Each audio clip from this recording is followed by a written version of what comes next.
नमस्ते दोस्तों, आप सभी का एक बार फिर से स्वागत है मेरे YouTube चैनल रूहानी किस्से में। आज मैं आपके लिए एक और अनोखी कहानी लेकर आई हूँ, तो चलिए कहानी शुरू करते हैं। दोस्तों का एक समूह जंगल के बीच एक पुरानी जर्जर हवेली के पास पहुंचता है। आसमान में बादल छाए हुए हैं और हवा पेड़ों के बीच से होकर गुजरती है, जिससे मिट्टी की नम खुशबू आती है। हवेली उनके सामने खड़ी है, उसकी खिड़कियां टूटी हुई हैं और मुख्य दरवाजा मुश्किल से अपने कब्जों पर टिका हुआ है। हवा में एक अजीब सी खामोशी है, जिसे कभी-कभी पुरानी लकड़ी की चरमराहट तोड़ती है।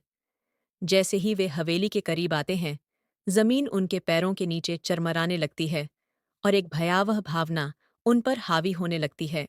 समूह भारी लकड़ी के दरवाजे को धकेलता है, जो जोर से चिल्लाते हुए खुलता है।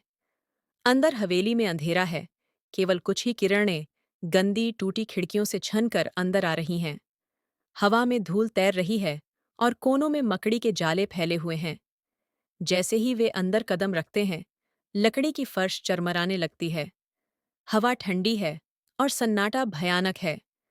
दोस्तों में से एक टॉर्च निकालता है, जिसकी किरण अंधेरे को चीरती हुई पुरानी सड़ी गली फर्नीचर और दीवारों को दिखाती है, जिन पर पपड़ीदार वॉलपेपर लगे हुए हैं। जैसे जैसे वे हवेली के अंदर गहराई में जाते हैं, एक असहज करने वाली भावना और मजबूत होती जाती है।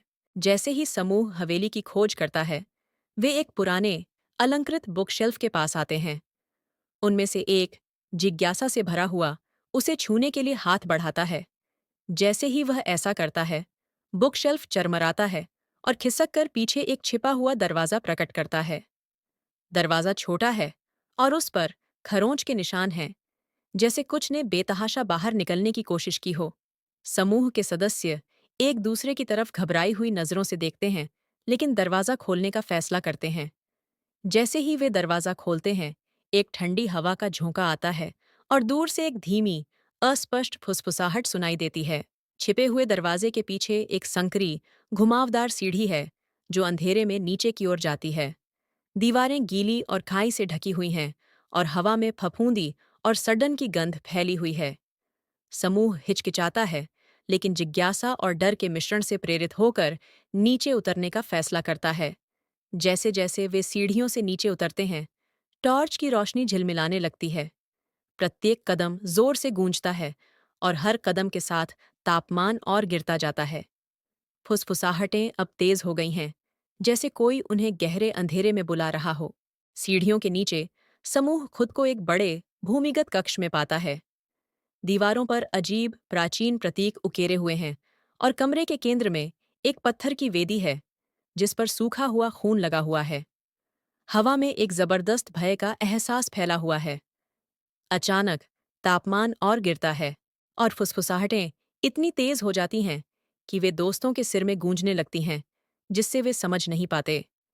जैसे ही वे वापस मुड़ते हैं, कमरे में छायाएं हिलने लगती हैं और धीरे-धीरे एक काले, विकृत आकृति में बदल जाती है, जिसकी आंखें चमक रही होती हैं। आकृति उनकी ओर बढ़ती है और उन्हें एहसास होता है कि वे हवेली में अकेले नहीं हैं। सीढ़ियों के नीचे समूह खुद को एक बड़े भूमिगत कक्ष में पाता है। दीवारों पर अजीब प्राचीन प्रतीक उकेरे हुए हैं और कमरे के केंद्र में एक पत्थर की वेदी है, जिस पर सूखा हुआ खून लगा हुआ है। हवा में एक जबरदस्त भय का एहसास फैला हुआ है।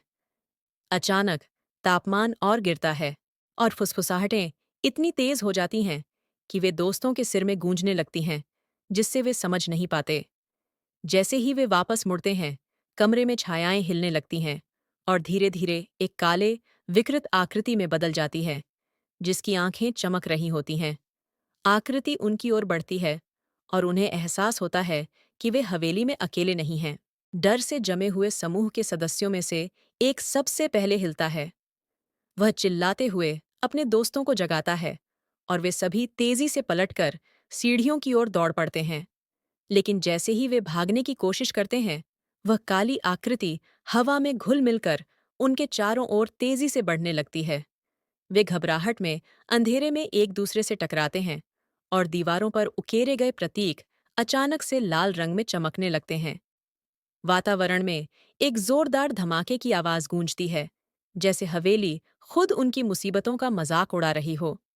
वे मुश्किल से ऊपर की ओर सीढ़ियों पर चढ़ते हैं, लेकिन आकृति का प्रभाव तेज हो जाता है, जिससे हवेली की दीवारें हिलने लगती हैं और फर्श उनके नीचे से दरकने लगता है। जब वे सीढ़ियों से ऊपर पहुंचते हैं, तो उन्हें एहसास होता है कि मुख्य दरवाज़ा, जिससे वे अंदर आए थे, अब बंद है और बाहर निकलने का कोई रास्ता नहीं दिख रहा। उनकी टॉर्च की रोशनी अचानक से बुझ जाती है और चारों ओर पूरी तरह से अंधेरा छा जाता है। हवेली की पुरानी, चीखती आवाज़ें गूंजने लगती हैं और उस काली आकृति की फुसफुसाहटें अब और भी करीब महसूस होती हैं। वे अपने आप को एक छोटे, संकरे कमरे में फंसा हुआ पाते हैं, जो चारों ओर से बंद है।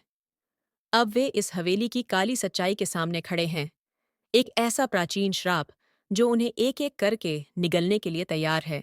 समूह में से एक सदस्य, अपने डर पर काबू पाते हुए, दीवारों पर बने चमकते प्रतीकों की जांच करने का फैसला करता है।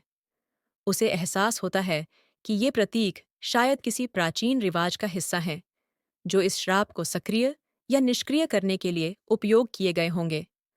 वह अपनी उंगलियों से प्रतीकों को छूता है और अचानक से प्रतीक और भी तेजी से चमकने लगते हैं। काली आकृति और तेजी से उनके करीब आती है और समय तेजी से निकलता जा रहा है। समूह का वह सदस्य अपने दोस्तों को प्रतीकों के एक विशेष क्रम को छूने के लिए कहता है, जिससे शायद उनका बचाव हो सके। एक अंतिम उम्मीद के साथ सभी प्रतीकों को उसी क्रम में छूते हैं, जैसे कि हवेली की आत्मा को शांत करने का प्रयास कर रहे हों। आखिरकार, जब सभी प्रतीकों को सही क्रम में छू लिया जाता है, तो एक भयंकर प्रकाश की लहर कमरे में फैल जाती है।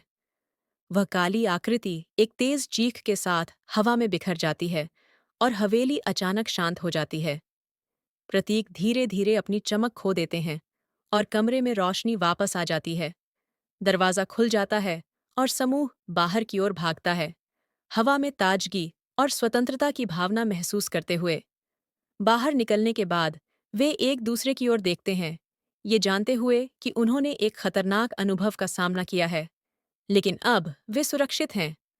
हवेली के पीछे छिपी रहस्यमयी शक्ति को वे हराने में सफल रहे हैं और अब वो जगह फिर से शांत हो गई है। तो इतनी ही थी आज की कहानी। अगर ये कहानी अच्छी लगी हो तो इस वीडियो को लाइक करें, मेरे चैनल को सब्सक्राइब ज़रूर करें और मुझे कमेंट में बताएं कि अगली कहानी आप कौन सी सुनना चाहेंगे। कल फिर से मिलती हूँ एक और कहानी के साथ। तब तक के लिए बाय बाय, टेक केयर और धन्यवाद इस वीडियो को देखने के लिए।